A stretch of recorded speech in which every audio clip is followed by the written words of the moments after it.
Okay, so now what do we do with non-periodic signals? And this is going to lead to the discrete time Fourier transform.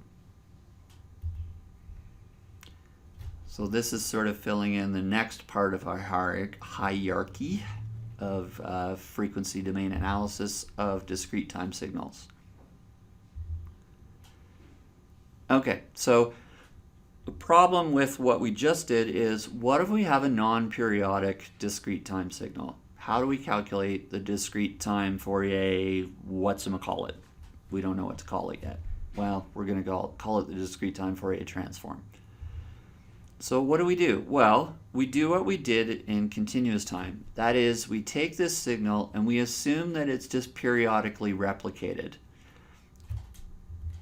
And we are going to assume that it repeats itself every 2m plus 1.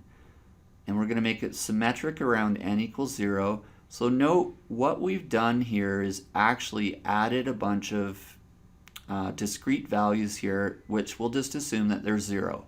That's actually exactly what we did in continuous time. And eventually what we're going to do is we're going to let m go to infinity. Okay, so what is this periodic extension? Well, mathematically, it's just shifted copies of the original signal, and our period is 2m plus 1. So now we have a periodic signal which we can represent with a discrete time Fourier series. The period is 2m plus 1. Normally we would go from k equals 0 to 2m, but it suffices to take any 2m plus 1 values. So we actually want to make this one symmetric. We want to go from minus m to m, just like we wanted to have a symmetric interval when we were going from continuous time Fourier series to Fourier transform. So our fundamental frequency is 2 pi over 2m plus 1, and then we're taking k is representing multiples of that.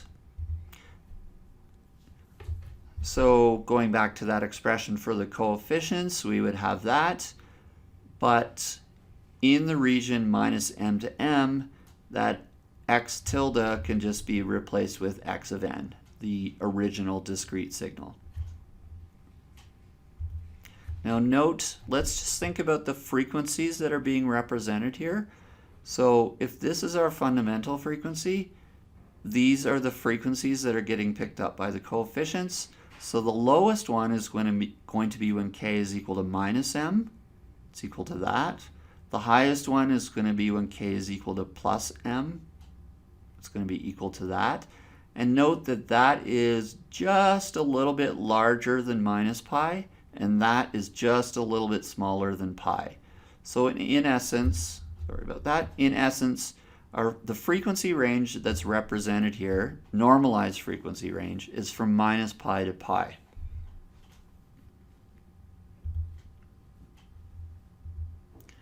Okay, so now I want to, we're going to take that and take m and let it go to infinity, but what I'm going to do first is take that 1 over 2m plus 1 and just bring it up to the other side.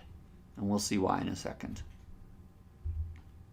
So as m goes to infinity, then this signal x tilde of n should represent the original discrete signal, which was non-periodic.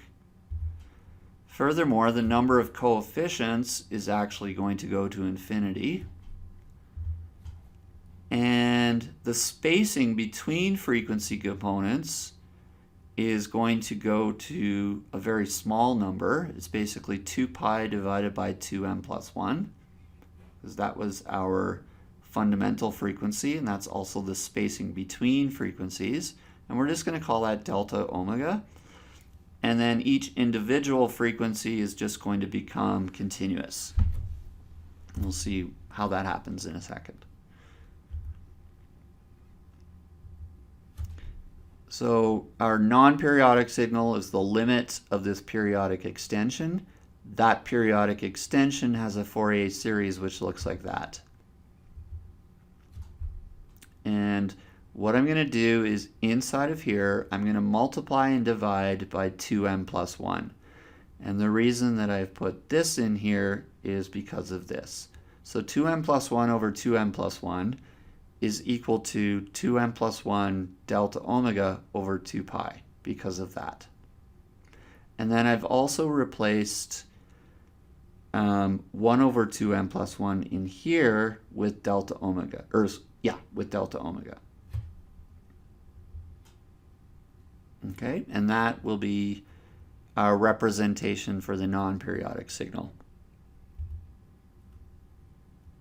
Okay, so what happens to the coefficients? Well, this thing, as it goes to infinity, we can't really describe this anymore, but this is just going to omega, and so we are going to call that capital X of omega. And note, this is very similar to what a Fourier transform looks like. So delta omega is going to d omega, k delta omega is going to omega, and so in the limit, this expression just becomes this. So in the limit, this sum becomes an integral, but the limits are just minus pi to pi. So now we actually have our discrete time Fourier transform pair, these two things here. Okay, so this is for discrete signals that are not periodic. So this is the Fourier transform pair for discrete signals. Note that the frequency domain is actually continuous, even though the end domain is actually discrete. And if you compare that with continuous time Fourier transform, there's clearly an analogy here. X of omega just becomes X of capital omega. And N is becoming T.